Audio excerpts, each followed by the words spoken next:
El destino israelita estaba llegando a su fin, un fin anunciado por varios fieles profetas que al ver al pueblo descarriado, previnieron en vano a la terca nación de las consecuencias de sus pecados.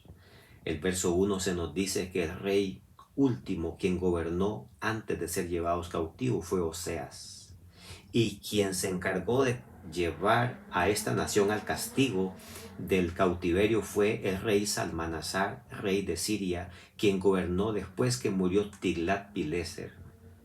Tristemente, continuó demandando grandes tributos, igual que su antecesor, pero Oseas decidió rebelarse y por ese motivo vino Salmanasar, invadió al país, sitió a Samaria por 3 años hasta que ellos se rindieron. ¿Por qué motivo Israel cayó? Es obvio, el capítulo de hoy detalla en los versos 7 al 11 las consecuencias de seguir el pecado. Dice el verso 7, pecaron contra Jehová su Dios, que los sacó de la tierra de Egipto, en lugar de serle leales a un Dios que los había favorecido, lo abandonaron. El verso 8 dice, adoraron a dioses ajenos, anduvieron en los estatutos de las naciones que Jehová había expulsado de delante de los hijos de Israel. Dice el verso 10, levantaron estatuas e imágenes de acera en todo collado alto, debajo de todo árbol frondoso. Todo lo que las naciones hicieron y que por esa causa Dios las había exterminado delante de ellos, los israelitas se propusieron hacer lo mismo, pero en proporciones mucho más acentuadas. Dice el verso 11 que ellos hicieron cosas muy malas para provocar intencionalmente la ira de Jehová. Qué triste. Dios nunca castiga los pecados de nadie sin amonestar previamente. Dios los amonestó con tierna misericordia por 200 años en un período de 19 reyes. Lo hizo por medio de todos los profetas y de todos los videntes, diciendo, volveos de vuestros malos caminos, guardad mis mandamientos y mis ordenanzas, conforme a todas las leyes que yo prescribí a vuestros padres y que os he enviado por medio de mis siervos los profetas. Sin embargo, tristemente el verso 14 dice que ellos desecharon sus estatutos, el pacto que él había hecho con sus padres, los testimonios que él les había prescrito, siguiendo en pos de vanidades y haciéndose vanos ellos mismos por imitar a las naciones que estaban alrededor de ellos, aunque Jehová les había mandado que no obraran como ellas. Mis amigos, el cautiverio al cual fueron condenados por Asiria no fue porque Dios no quiso escucharlos o salvarlos.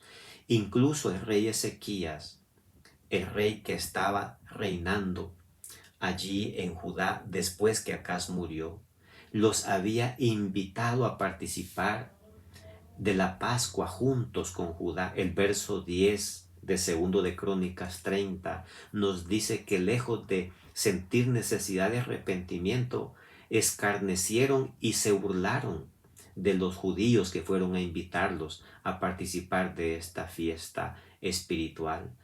Ellos mismos despreciaron los tiernos llamados de Dios, por lo que no hubo otra alternativa que decir, Efraín es dado a los ídolos, déjalo. Efraín era la tribu más grande de Israel, y cuando Oseas nos habla de Efraín está hablando del pueblo en general. Déjalo, porque se ha dado a los ídolos. Como dice Morgan, Jehová amonestó a Israel, les advirtió, los llamó, les suplicó, les rogó, les envió profetas. ¿Qué no hizo Dios? Sin embargo, ellos no obedecieron, tercamente le abandonaron para siempre. Su pecado fue primero contra la ley, pero después, finalmente, dice ellos, se rebelaron contra el amor paciente de Dios. Como dice Guzik, el único límite que tiene el amor de Dios es cuando nosotros mismos le ponemos freno, y eso hizo Israel. Esto nos muestra, mis queridos hermanos, que no es bueno imitar las costumbres del mundo, vivir como el mundo, rebelándose contra Dios. Estamos en una época en que la gente no quiere saber nada de Dios. Les atrae las fiestas, el dinero, los pasatiempos, el ir a distintos lugares de diversiones y están dejando a un lado la ley de Dios. En ocasiones es difícil y doloroso seguir a Dios, pero consideremos la opción.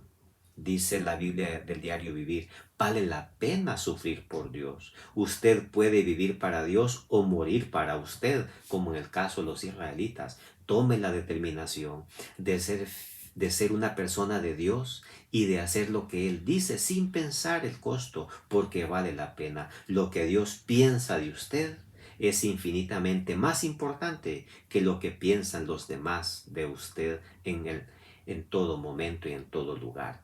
Mi amigo, mi hermano, esta es una historia cruel. Israel, el pueblo escogido de Dios, se fue a cautiverio. Dejaron de ser pueblo de Dios. ¿Y tú y yo somos el pueblo de Dios? ¿Seguiremos siendo pueblo de Dios hasta el día final cuando venga por segunda vez? Pensemos y consideremos cómo está nuestra vida, porque lo que ahora estemos haciendo y practicando es lo que determinará la condición que tendremos cuando Jesús venga por su iglesia. Que Dios te bendiga.